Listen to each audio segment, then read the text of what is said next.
आपकी सच्चाई आपके सामने रख दी है, आके भी बहुत हद तक आपकी पढ़ाई नहीं हो पाती। आप तो साइंस के अंदर जो पास होने का रेशियो। सो गाइस, इस वीडियो के बाद आपका दिल बहुत ज्यादा खुश होगा एंड आपका कॉन्फिडेंट लेवल बढ़ जाएगा कि अगर मैं अभी से भी करूंगा तो बहुत सारी चीजें कर सकता हूं।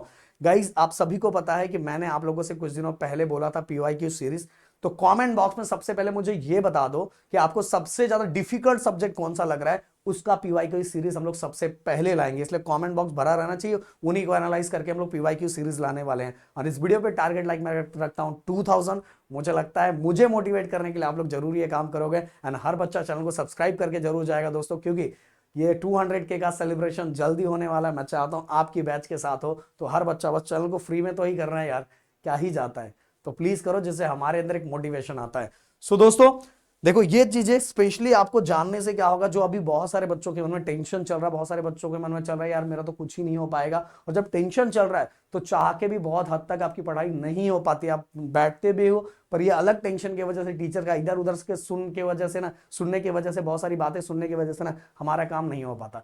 देखो इस एक लाइन में स्ट्रेट फॉरवर्ड बोलना चाहूंगा, भले आपको अभी कॉलेजेस के अंदर आपको टीचर लाख बोल रहे होंगे, कुछ भी बोल रहे होंगे कि तेरे को प्रैक्टिकल मार्क्स नहीं दूंगी, ये नहीं दूंगी, वो नहीं दूंगी, आप तेरे को प्रैक्टिकल में बैठने नहीं दूंगी, तेरा बुक चेक नहीं करूंगी, ऐसा वैसा बहुत सारी चीजें हो सकता है चल रहा होगा, आप बहुत सारी चीजें सुन रहे होगे। बट एट द लास्ट एक चीज मैं बोलूंगा कि हर टीचर अपने सब्जेक्ट के अंदर ज्यादातर बच्चों को फेल नहीं करवाना चाहती। इसका रीजन ये होता है कि जब ओवरऑल रिजल्ट बनता है, ओवरऑल रिजल्ट बनने के बाद जब मैनेजमेंट के सामने चीजें प्रेजेंट होती है, तो अगर उन टीचर के सब्जेक्ट में ज्यादा बच्चे अगर फेल है तो उनका इंप्रेशन भी खराब होता है। तो भाई ये कोई टीचर चाहता नहीं। बट फिर भी आप बोलोगे नहीं सर, पर टीचर का पंगा मेरे साथ बहुत ज्यादा है। भाई फिर बोलूंगा ना, जो आपके टीचर जो इंटरनल मार्क्स और प्रैक्टिकल का पूरा डाटा बनाते हैं ना, वो मैनेजमेंट के पास जाता है। और मैनेजमेंट के पास जब जाता है तो उसमें लगता है कि भाई ये कुछ गलत गड़बड़ किया हुआ है टीचर ने, तो उसको अपडेट किया जाता है, उस पर एक्शन लिया जाता है। क्योंकि गाइस देखो, जैसे कॉलेज कॉलेज के बीच में कंपटीशन होता है, वैसे ही मैं बताना चाहूंगा कि मतलब कॉलेज चाहता है कि जब रिजल्ट आए तो मेरा 100% रिजल्ट आए, तो भाई इन चीजों पे फोकस किया जाता है। एंड गाइस, ये जो रूल लाया गया, ये रूल बेसिकली इसलिए लाया गया कि ज्यादातर बच्चे 12th क्लियर कर पाए, बहुत सारे बच्चे आगे निकल पाए। जब तक ये रूल नहीं आया था तब तक देखा जाता था कि 12th में बहुत सारे बच्चे फेल होते थे, एंड साइंस में तो फेल होने वालों की लाइन लगी रहती थी।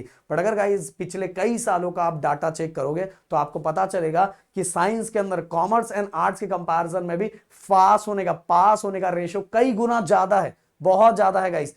पहले जबकि इसका उल्टा होता था, बट साइंस में पास बच्चे ज्यादा होते। ये सुन के आप में से बहुत सारे बच्चों को झटका लगेगा, बट ये सच्चाई है गाइस। अब डाटा जाके देख लो, प्रदीप सर कोई ऐसी उड़ी उड़ी बातें नहीं करते, आपके सामने जो स्ट्रेट फॉरवर्ड है वही चीजें मुद्दे रखते हैं। तो साइंस के अंदर जो पास होने का रेशियो है वो कॉमर्स एंड आर्ट्स के कंपैरिजन बहुत ज्यादा है। रीजन है उसका ये रूल।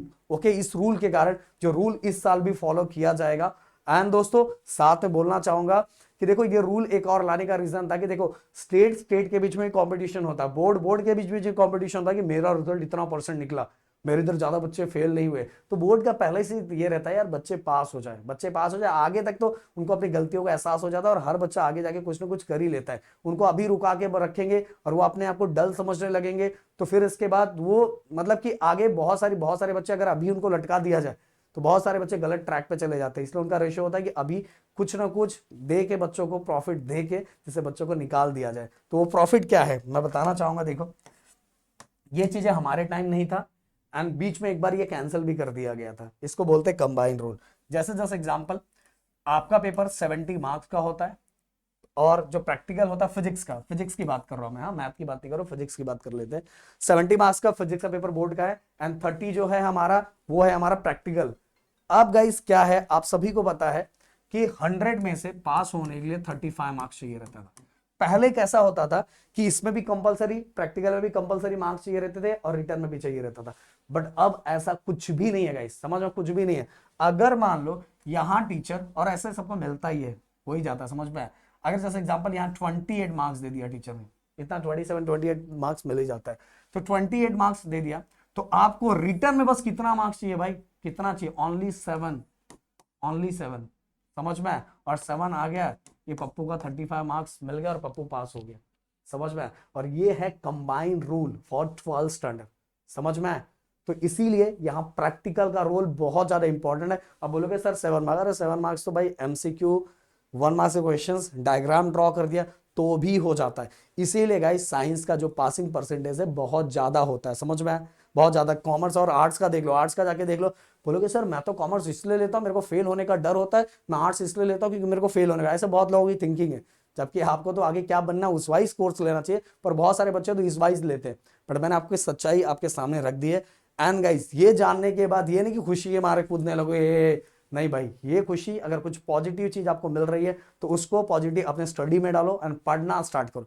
बोलना चाहूंगा कि रैंकर बैच से भी जुड़ सकते हैं जो कंटिन्यू बहुत बेहतरीन तरीके से चल रहा है, जिससे आपको हमसे डायरेक्ट मिलने में तो और मोटिवेशन आएगा।